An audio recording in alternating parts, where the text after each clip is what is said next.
翻嚟新聞時間，為咗加強控煙，政府研究學外國進一步規管煙包嘅包裝，減低年輕人買煙嘅意欲。控煙辦話，多有市民投訴喺車站外面受到二手煙嘅滋擾。如果煙包嘅包裝變成咁，你仲想唔想買呢？我本身我就諗住想戒煙，咁如果係見到咁肉酸嘅，梗係唔買啦。都食都會買嘅，知道危害健康嘅，食少啲咯。呢啲瓶裝煙包係澳洲政府立法規定㗎，煙草商再唔可以用鮮豔嘅顏色或者係醒目嘅包裝去吸引煙民。本港控煙辦考慮效法，研究緊管制煙包包裝，包括指定品牌嘅字形同埋字體大細，只係準佔煙包嘅1/4咁大，增加包裝上嘅健康忠告同埋放大圖片。控煙辦話做法係要打擊年輕人做新煙民。對於一個年輕人嚟講咧，係冇吸引力，去因為唔同包裝令到佢會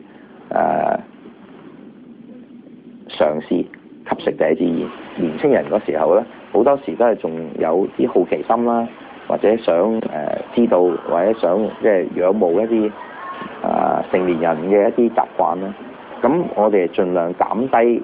何李明又話：近日擴大禁煙區之後，收到多咗市民投訴巴士站同埋港鐵外面有煙民聚集吸煙，會諮詢公眾應唔應該喺建築物3至5米範圍之內都劃為禁煙區。不過香港嘅街道狹窄，要研究可行性。而喺執法方面，控煙辦舊年頭3季發出近6000張嘅定額罰款。政府大幅加煙稅之後，海關喺舊年頭11個月，原稅香煙比起2010年嘅同期減少大約7%，而稅款就超過38億，增加咗4億幾。無線電視記者劉子欣報道。行政長官曾蔭權曾經承諾舊年更新個空氣質素指標，但係就冇落實到。有立法會議員質疑曾蔭權違背承諾。喺媽咪眼中，樂園係另類嘅空氣污染指標。有冇氣喘啊？有冇咳 ？OK。樂園至少有哮喘。媽咪出門口之前要先睇空氣污染指數，如果屬於偏高以上，就唔敢出街玩。但有陣時就唔係幾可靠。咁對我哋嚟講呢，嗰個保障唔係好大，因為好多時就算我哋睇到話嗰個空氣污染指數唔係好高，咁我哋出街嘅時候呢，但係呢好多時佢哋翻嚟嗰個反應呢，都係即係見到佢唞氣好唔暢順啦，咁同埋佢會即係咳得多咗呢，咁我哋就會即係知道其實嗰啲空氣係好有問題咯。空氣污染指數係按本港87年制定嘅空氣質素指標嚟到計算，但指數係低於世衛標準，而且冇計到可以導致肺炎同埋心血管病嘅微細懸浮粒子。行政長官曾蔭權舊年就喺立法會度多次表示，會喺舊年更新指標。我哋好有決心，呢個指標喺呢年之內一定會提出嚟。我已經答應咗你，今年我哋會公布。但2012年已經到，特首嘅支票就冇兌現。好似曾蔭權嗰句名句啊，叫做見怪不怪啊，即係話呢個政府我都覺得佢都係還都係冇誠信嘅，咁所以佢講大話或者佢冇誠信唔出奇咯，咁即係覺得啲人好似覺得都唔會即係唔識嬲啊，咁我先覺得驚咯。環境局回應話，正制定新指標，會盡快交俾立法會。醫生話，如果我哋吸入咗啲污染嘅空氣，可能即時就已經覺得喉嚨痛啊、流鼻涕等等。但有啲污染物，就算入咗血、入咗肺，我哋未必即時有反應，所以就要做定期嘅身體檢查啦。無線電視記者鄭思思報導。喺緊急事故中輔助救援嘅民安隊，今年會請240人填補流失。到山上拯救傷者，用直升機送去醫院。目前民安隊主要處理大型活動嘅人流管理，但拯救訓練都係必備，應付每年大約70宗山嶺求救嘅個案。有啱啱畢業嘅隊員話，訓練可以鍛鍊服從性。咁因為而家其實時下嘅年輕人都好容易俾社會人士標榜做反叛啦、自我嘅一群啦。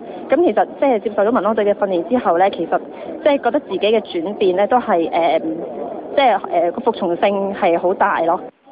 民安隊會喺今年招聘240人，填補翻每年8%嘅流失。每年咧，我哋嘅流失咧，大約都有200幾人到啦。咁呢200幾人咧，包括有啲係退休啦，有啲可能又會轉咗去做其他紀律部隊嘅工作咁樣。根據往年嘅經驗咧，我哋相信咧都會超出呢個我哋申請嘅人數咧，都大約5至6倍到啦。咁所以我哋對於今年嘅招聘咧都非常之樂觀嘅。今次嘅招募係即日起至到2月15號，新隊員要先接受150個鐘頭，為期6個月嘅訓練，年尾畢業之後就可以正式加入民安隊。無線電視記者李君雅報道。喺國際方面，南韓總統李明博發表新年電視講話，話願意同北韓改善關係。不過北韓官方報章就發表文章，批評南韓拒絕對金正日逝世表示哀悼係大逆不道。南韓總統李明博喺全國電視講話中表示，朝鮮半島局勢目前正處於關鍵嘅轉折點，喺變動同不確定嘅同時，應該出現新機遇。李明博認為，已故北韓領袖金正日第三仔金正恩接任北韓領導人，成為南北韓改善關係嘅機會之窗。佢會爭取喺今年揾到解決北韓核問題嘅突破點。只要北韓中斷所有核活動，就有望重啟6方會談。북한이 진정성 있는 태도로 나온다면 새로운 한반도 시대를 함께 열어갈 수 있을 것입니다. 대화를 통해 상호 불신을 해소하고 상생 공룡의 길로 나아가야 합니다. 不過，李明博強調，南韓仍然面對北韓挑釁嘅威脅，會保持戒備狀態。雖然南韓向北韓釋出善意，但係北韓嘅態度依然強硬。北韓官方報章勞動新聞發表文章，以無賴嚟批評南韓政府喺北韓國喪期間拒絕正式哀悼，又阻止社會各界到北韓弔唁，犯下咗大逆不道嘅罪行，進一步激化兩韓嘅對抗同緊張。文章又以逆賊嚟形容李明博同南韓執政黨，指若果佢哋唔下跪謝罪，將會受到徹底算賬。另外，南韓傳媒引述北京外交消息報導，金正恩姑丈、國防委員會副委員長張成澤將會聯同北韓最高人民會議委員長金永南等人喺下星期2訪華2日，同人大委員長吳邦國會面，預料討論糧食援助等等事宜。而韓聯社報導，美國國務院負責亞太事務嘅助理國務卿坎貝爾星期2起會先後訪問中國、南韓同日本，討論北韓局勢。報道引述美國外交消息指，美國希望加快同北韓外交步伐，並確認兩國喺金正日逝世之前達成嘅協議，依家係咪仍然有效？無線電視記者阮明珠報導。伊朗軍方喺霍爾木茲海峽進行最後一日嘅演習，聲稱成功試射自行研製嘅遠程導彈。